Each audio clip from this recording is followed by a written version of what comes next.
শুনে ল, তুই যে উপরতে নিচেতে ডাইনেতে বামেতে কোন দিক দিয়ে আবিষ্কার হস ঠিক নাই। কবে জানি আমি একটা হার্ট অ্যাটাক করে মরি ডরের চোরে। তুই দেখতাছস না আমার বয়স হইছে?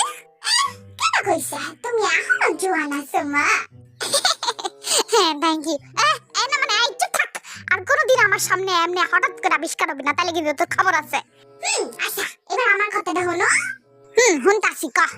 ওই যে আমি আছি না, রাস্তা দিয়া যাইতাছিলাম না, আর অনেকগুলো মাইয়ারা আছে না, আমারে খালি ঢিল মারে। তোরে মাইয়ারা ঢিল মারবো কে?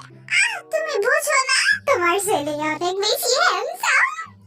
আইছে যেই না চেহারা আবার নাম রাখছে পেয়ারা। আমি কিন্তু সুন্দর আছি, খালি একটু চাইয়া দেখো। ঘোড়া ডিম আর সস বান্দরের মতো চেহারা তোর। তোরতে তো কুকি বেশি সুন্দর, কই ওরে তো ঢিল মারে না মাইয়ারা। মারে মারে ওরে জিগাও তুমি। আই কুকি তোর মাইয়ারা ঢিল মারে?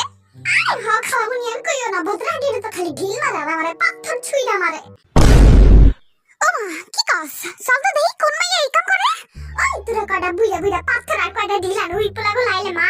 আই মে তুমি আমার পোলা গোপে ঢিল মারো কেন? হ্যাঁ মারুম না, আপনি পোলারা তো সুন্দর কেন? রাস্তায় নামলে খালি দেখতেই মন চায়। মা দেখছো দেখছো আমার কিন্তু সুন্দর হয়েছে।